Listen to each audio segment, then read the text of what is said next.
Hello दोस्तों, स्वागत है आपका अपने यूट्यूब चैनल स्टडी जोन पर।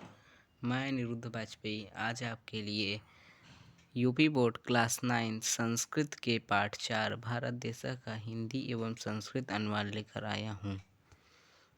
तो जैसा कि आप देख रहे हैं कि आज हम संस्कृत क्लास 9 का लेसन 4 भारत देश का हिंदी एवं संस्कृत अनुवाद पढ़ेंगे। तो आइए हम सबसे पहले आपको परीक्षा में पूछ लिया जाता है कभी कभी कि भारत देश पाठ का सारांश लिखिए, हिंदी में सारांश लिखिए। तो बहुत बच्चे जैसे कि इस श्लोक का अर्थ जानते हैं, सारांश संक्षिप्त रूप में कैसे हम किसी एग्जाम में लिखेंगे, आइए पहले वो जानते हैं। तो सारांश के लिए हमने सबसे पहले देखिए, हम देखते हैं सारांश इस पाठ का क्या होगा। इस पाठ का सारांश है, आइए इसको देखते हैं और इसको सभी लोग ध्यान से समझ लेंगे या तो लिख लेंगे, अपना नोट्स बना लेंगे, जिससे आपको आसानी हो। किसी परीक्षा में 4-5 नंबर का आता है सारांश लिखने के लिए, किसी एक पाठ के ऊपर सारांश आता है। पहले आइए हम भारत देश पाठ का सारांश हिंदी में देखते हैं। तो ये बहुत इम्पॉर्टेंट है, इसको आप ध्यान से देखिएगा, इम्पॉर्टेंट नोट्स में लिख लीजिएगा। देखिए, हमारा देश भारतवर्ष महान है, इसकी महिमा देवताओं ने पुराणों में गाई है। भारतवर्ष स्वर्ग और मोक्ष का साधन स्वरूप है। यहाँ पर देवता भी देवत्व के सुखों को भोग कर पुरुष रूप में जन्म लेना चाहते हैं। भारत में मनुष्य कर्म फल की इच्छा न करता हुआ अपने कर्मों को विष्णु के प्रति समर्पित करके प्रभु में लीन हो जाता है। यह भारत वर्ष 7 समुद्रों वाली पृथ्वी पर सबसे पुण्यशाली है। यहाँ के लोग विष्णु के कल्याणकारी चरित्रों का गान करते हैं। भारत भूमि पर जन्म प्राप्त करना बड़े पुण्य से या ईश्वर की कृपा से ही संभव है। कल्पों की आयु प्राप्त करके दूसरे स्थान पर जन्म लेने की अपेक्षा कम आयु पाकर भारत में जन्म लेना अच्छा है। यहाँ पर अपने क्षणिक जीवन में ही मनुष्य अपने कर्मों को ईश्वर को समर्पित करके विष्णु का उभय पद प्राप्त करता है। देवता लोग कामना करते हैं कि हम अविशिष्ट पुण्य के प्रभाव से भारत में ही जन्म प्राप्त करें। जो पुरुष भारत में जन्म लेकर सत्कर्म नहीं करते, वे अमृत घट को छोड़कर विष पात्र पाने की इच्छा करते हैं। देव द्वारा गाई गई भारत भूमि की महिमा हमारे देश की महत्ता को प्रकट करती है। यह था इस भारतवर्ष पाठ का सारांश। इसको आप नोट कर लेंगे। आइए हम आगे एक एक श्लोक के एक एक अर्थ का हिंदी अनुवाद जानते हुए चलते हैं। साथ में हम आपको इसका संस्कृत अनुवाद भी बताएंगे, यानी इस श्लोकों का संस्कृत अर्थ यानी अन्वय क्या होगा। जैसे कि किसी भी परीक्षा में क्लास 9th के कोई भी परीक्षा हो, मासिक या अर्धवार्षिक, वार्षिक, हर में यह प्रश्न जरूर आता है। 2 से 5 नंबर तक का यह प्रश्न जरूर आता है कि एक श्लोक दिया रहेगा, उसका बोला रहेगा कि इस श्लोक का संस्कृत अनुवाद लिखिए, यानी अन्वय लिखिए। तो आइए हम एक एक श्लोक का अन्वय एवं हिंदी अर्थ जानते हुए चलते हैं। चलिए, सबसे पहला श्लोक है। आपको पहली बार संस्कृत अच्छे से, आप अगर अध्ययन रोज करते हैं तो आपको अच्छे से पढ़ना आ जाएगा और फिर उसके बाद आप अपने लय में उसको गा सकते हैं आराम से।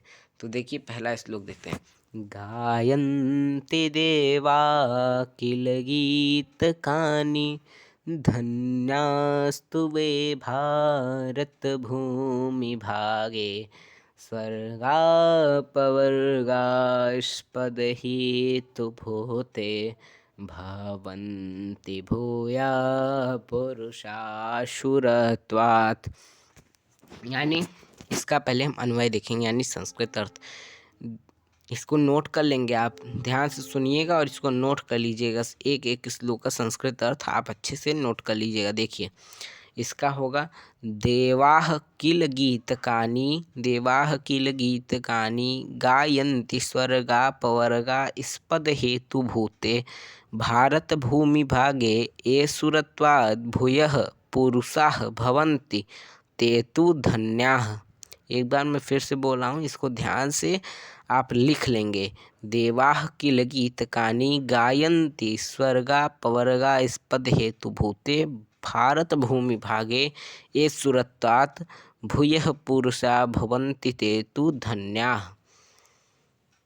तो इससे हमें समझ में आ रहा है कि ते तु धन्याः, इसके संस्कृत अर्थ से ही हम इसका हिंदी अर्थ जान सकते हैं, इसलिए इसका संस्कृत अर्थ यानी अन्वय बहुत ही आवश्यक है। इससे हम हिंदी अर्थ इसका जान सकते हैं।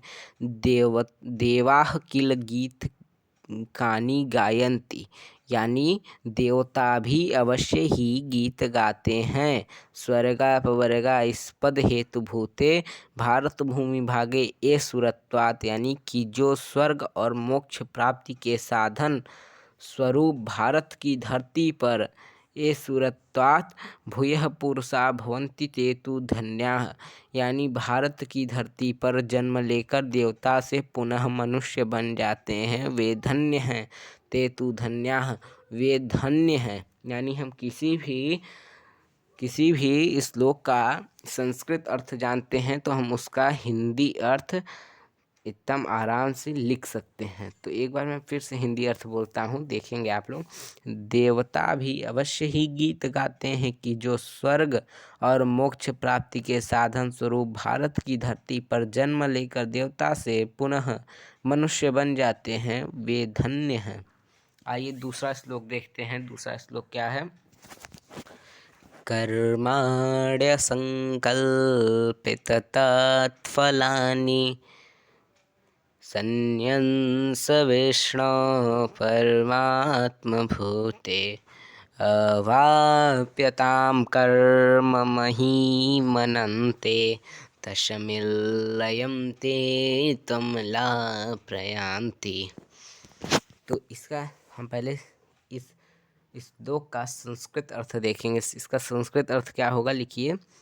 ते तु ताम कर्म महीम अवाप्य असंकल्पित तत्फलानि कर्माणि परमात्मभूते विष्णो संन्यंस अमलाम, अमलाह यानी संतः, इसको कोष्टक में आप लिख लेंगे संतः, तस्मिन् अनंते लयम प्रयान्ति। फिर सुनेंगे, ते तु ताम कर्म महीम अवाप्य असंकल्पित तत्फलानि कर्माणि परमात्मभूते विष्णो संन्यंस अमलाम तस्मिन् अनंते लयम प्रयान्ति। यानी इसमें ते का अर्थ है, ते बोला गया है ना, तो इसमें ते का अर्थ हम देखेंगे। इसमें ते का अर्थ है, यहाँ पे ते का अर्थ होगा वे सब, और कर्म महीम, इसके हम संस्कृत अर्थ से जो जो कठिन शब्द हैं उनका मैं हिंदी अर्थ बता रहा हूँ तो आपको और आसानी होगी। देखिए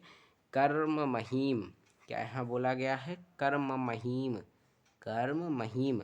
कर्म महीम का अर्थ होता है कर्म भूमि भारत, और इसमें अवाप्य, अवाप्य उसके बाद दिया है। अवाप्य का अर्थ होता है यहाँ पर प्राप्त करके असंकल्पित, असंकल्पित, यानी यहाँ कर्माण्य संकल्पित लिखा है ना, इसका संधि विच्छेद करेंगे तो कर्माण्य धन असंकल्पित आएगा, और असंकल्पित का हिंदी अर्थ होता है इच्छा। परमात्मा भूते, परमात्मा भूते का हिंदी अर्थ होगा परमात्मा स्वरूप या परमात्मा रूप।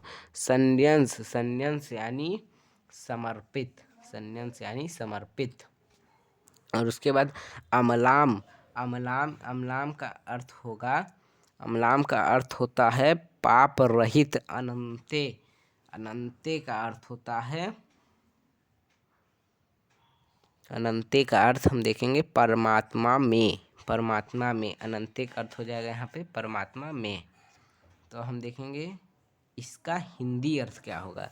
इसके जो जो अन्वय था उसमें जो कठिन शब्द थे उनका हमने आपको हिंदी अर्थ बता दिया है। अब हम इसका हिंदी अर्थ आसानी से जान पाएंगे। देखिए, इनका हिंदी अर्थ होगा, वे मनुष्य जिन्होंने इस भारत देश में जन्म लिया है, कर्म फल की इच्छा न करते हुए किए गए कर्मों को ईश्वर को अर्पण करके निर्मल होकर उस परमात्मा में ही विलीन हो जाते हैं। फिर सुनेंगे, वे मनुष्य जिन्होंने इस भारत देश में जन्म लिया है, कर्म फल की इच्छा न करते हुए किए गए कर्मों को ईश्वर को अर्पण करके निर्मल होकर उस परमात्मा में ही विलीन हो जाते हैं। इसका हमने हिंदी एवं संस्कृत अर्थ देख लिया। अब हम तीसरा श्लोक देखेंगे। क्या है तीसरा श्लोक? है अहो भुवः सप्तसामुद्रवत्या द्वीपेषु वर्षेष्वधिपुण्यमेतत् गायन्ति यत्र यजना मुरारे भद्राणि कर्माण्यवतारवन्ति। आपसे एक निवेदन है स्टूडेंटों कि अगर आपको हमारा यूट्यूब चैनल अच्छा लग रहा है तो इसको सब्सक्राइब करें और शेयर और लाइक ज़रूर करें, और सब्सक्राइब करने के बाद बेल आइकन ज़रूर ही दबाएं, क्योंकि हमारे सभी अपडेट वीडियो जो हम वीडियो डालेंगे यूट्यूब पर वो आपको तुरंत मिल सकें। तो आइए हम तीसरा श्लोक का संस्कृत अर्थ जानते हैं। संस्कृत अर्थ इसका होगा, अहो सप्त समुद्रवत्या भुवः द्वीपेषु वर्षेषु एतत् अधिपुण्यम अस्ति यत्र जना मुरारे अवतारवन्ति भद्राणि कर्माणि गायन्ति। फिर से देखेंगे, अहो सप्त समुद्रवत्या भुवः द्वीपेषु वर्षेषु एतत् अधिपुण्यम अस्ति यत्र जनाः मुरारे अवतारवन्ति भद्राणि कर्माणि गायन्ति। तो इसमें जो कठिन शब्द हैं उनका पहले हम हिंदी अर्थ देख लेते हैं। अहो, इसमें संस्कृत अन्वय में अहो आया है, तो अहो का अर्थ होता है अरे। सप्त समुद्रवत्या का अर्थ होता है 7 समुद्र वाली। भुवः यानी पृथ्वी में, द्वीपेषु द्वीपों में, वर्षेषु देशों में, अधिपुण्य विशेष पुण्यमान, और यत्र जना का हिंदी अर्थ जहाँ के लोग, और उसके बाद अवतारवन्ति अवतारों की, भद्राणि कल्याणकारी, भद्राणि का अर्थ है कल्याणकारी। अब इसमें जो जो कठिन शब्द हमें लगे उनका हमने हिंदी अर्थ आपको बता दिया है। अब हम इस श्लोक का हिंदी अर्थ देखते हैं क्या होगा। अरे 7 समुद्रों वाली पृथ्वी के सभी द्वीपों और देशों में यह भारतवर्ष विशेष पुण्यवान है। यहाँ के मनुष्य विष्णु के पवित्र कर्मों और कल्याणकारी अवतारों के चरित्र का गान करते हैं। फिर से देखेंगे, अरे 7 समुद्रों वाली पृथ्वी के सभी द्वीपों और देशों में यह भारतवर्ष विशेष पुण्यवान है। यहाँ के मनुष्य विष्णु के पवित्र कर्मों और कल्याणकारी अवतारों के चरित्रों का गान करते हैं। अब हम श्लोक 4 देखेंगे क्या है। अहो अमीसाम किम कार्य शोभनम प्रसन्न येषां शिवदो स्वयं हरे ये जन्मलब्धं निशुभारताजिरे मुकुन्द सेवोपहिकं स्पृहाहिना। इसका संस्कृत अर्थ देखेंगे। अहो यह भारत जिरे निशु मुकुंद सेवोपहिकं जन्मः लब्धम अमीसाम किम शोभनम अकारिः हरिः एषः स्वयं प्रसन्नम सेवदोत हिह स्पृहाम। यानी इसमें जो कठिन शब्द है उनका पहले हिंदी अर्थ देखते हैं। अहो यानी अरे, भारताजिरे यानी भारत के आंगन में, निशु यानी मनुष्यों में, मुकुंद सेवोपहिकम यानी श्री कृष्ण की सेवा में जिसका उपाय है, स्पृहा यानी इच्छा, नह यानी हमारी, अमीषामी यानी इन लोगों द्वारा, शोभनम यानी सुंदर, उत का अर्थ होता है अथवा। तो अब आइए हम इसके कठिन शब्दों का अर्थ बता दिए हैं। अब हम इसका हिंदी अर्थ देखते हैं कि इसका हिंदी अर्थ क्या होगा। इसका हिंदी अर्थ होगा, देवतागण कहते हैं कि जो भारत के आंगन में जन्म पाते हैं उन्होंने कौन से शुभ कर्म किए हैं।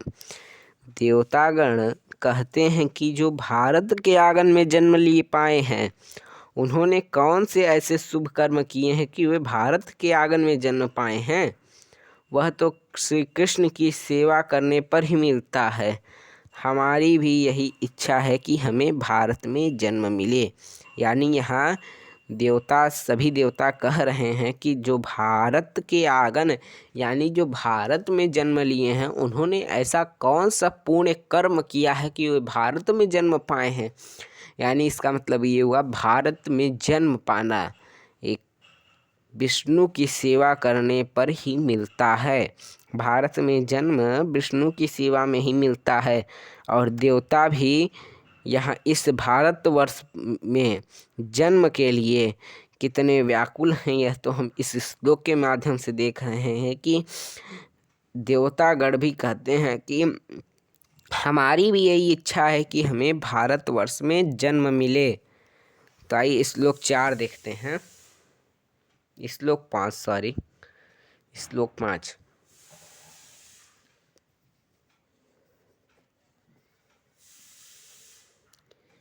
कल्पायुषां स्थानजयात् पुनर्भवात् क्षणायुषां भारतभुजयो वरं क्षणेन मृत्तेन कृतं मनस्विनः शन्यंस सन्यात् भयं पदं हरेः। आइए इसका अन्वय देखते हैं। संस्कृत अर्थ क्या होगा। संस्कृत अर्थ होगा, कल्पायुषाः पुनर्भवात् स्थानजयात् क्षणायुषां भारतभुजः वरं मनस्विनः क्षणेन मृत्तेन कृतः सन्यंस हरेः अभय पदम संयान्ति। यानी अब इसका देखिए, हम एक एक शब्द का जो कठिन, इसके जो संस्कृत अर्थ हमने बताया उसमें जो कठिन शब्द हैं उनका पहले हम हिंदी अर्थ देख लेते हैं, उसके बाद इस श्लोक का हम हिंदी अर्थ देखेंगे। आइए तो पहले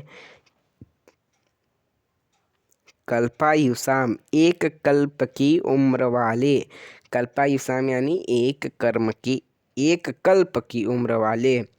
पुनर्भवात, पुनर्भवात का अर्थ होता है बार बार जन्म लेने वाले। स्थान जयात का अर्थ होता है लोकों में जन्म लेने वाले। क्षणायुषा यानी क्षण की आयु वाले, क्षण भर की आयु वाले। यानी यहाँ तो या तो कह सकते हैं क्षण की आयु वाले, मतलब यानी क्षण भर की आयु वाले। भारत भूज्य, भारत की भूमि में जन्म लेना। वरम यानी श्रेष्ठ, श्रेष्ठ यानी महान। संन्यास यानी सौंप कर। हरे है यानी विष्णु के लिए। हरे है यहाँ यूज हुआ है। हरे है यानी विष्णु के। संयंति यानी प्राप्त करते हैं। तो आइए हम इसका हिंदी अर्थ देखते हैं। हिंदी अर्थ इसका क्या होगा। कल्पों की आयु त्याग कर क्षण भर की आयु, क्षण भर की आयु की कामना कर भारत की भूमि पर जन्म लेना बहुत उत्तम है, क्योंकि वे मोक्ष को प्राप्त करते हैं। यानी किसी स्थान पर हमें बहुत सालों तक अगर जीवन रहे कि हम वहाँ पर हमारी आयु इतनी रहेगी, इतने कल्पों तक हम जीवित रहेंगे। कल्पों यानी इतने समय तक हम जीवित रहेंगे, तो उससे अच्छा है कि भारत में क्षण भर थोड़ी देर के लिए जन्म लेना या रहना मोक्ष की प्राप्ति का साधन है। यही इसका हिंदी अर्थ है।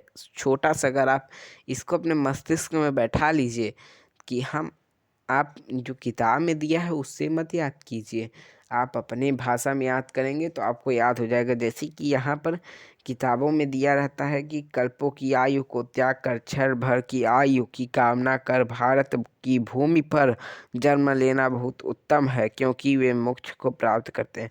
आपको अगर नहीं याद हो रहा है तो आप ऐसे याद कर लीजिए कि बहुत सालों तक की यानी बहुत समयों तक की अगर आयु पाने से अच्छा है कि हम थोड़ी देर की आयु यानी थोड़ी देर का समय भारत में बिताएं तो वे मोक्ष प्राप्ति का साधन है।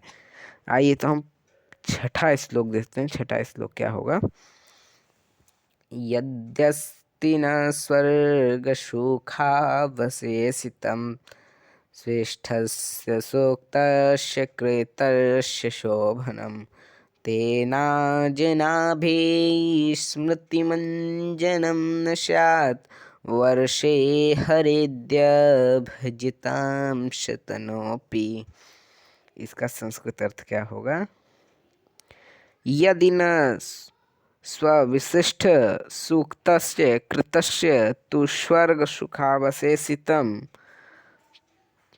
तेन न अनाजनाभिः स्मृति जन्मः स्यात् यत् भजताम हरिः सम तनोपि। यानी इसका एक एक अर्थ पहले देख लेते हैं। नह यानी हमारा, कृतस्य यानी कर्म का, कृतस्य यानी कर्म का, अवशेषितम शेष सुख को अनाजनाभे भारतवर्ष में, भजताम यानी भजन, भजताम का मतलब होता है भजन, हम लोग जो भजन करते हैं वही भजन। इसका हिंदी अर्थ अब हम देख लेते हैं। देवता कहते हैं कि यदि हमारे स्वर्ग के सुखों में कुछ भी शेष रह गया हो, यदि हमने यश स्वरूपी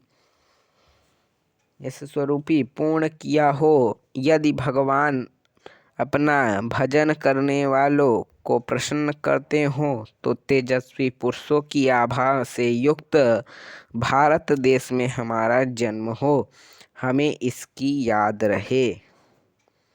यानी देखिए यहाँ पर क्या कहते हैं, यहाँ पर देवता लोग क्या कह रहे हैं कि यदि हमारा स्वर्ग में सुखों में कुछ भी शेष रह गया हो, स्वर्ग के सुख में जो वहाँ सुख मिलता है उसमें कुछ भी शेष रह गया हो, या अगर हमने कोई यश पूर्ण किया हो, यदि भगवान अपना भजन करने वालों को प्रसन्न करते हैं, भगवान अपने पूजा पाठ करने वाले यानी अपने जो उनके परम भक्त हैं उनको प्रसन्न करते हों, तो तेजस्वी पुरुषों की आभा से युक्त भारत देश में हमारा जन्म हो और हमें इसकी याद रहे।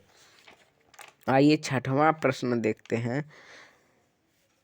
छठवां हमने देख लिया है, सातवां प्रश्न देखते हैं। सातवां श्लोक में क्या है?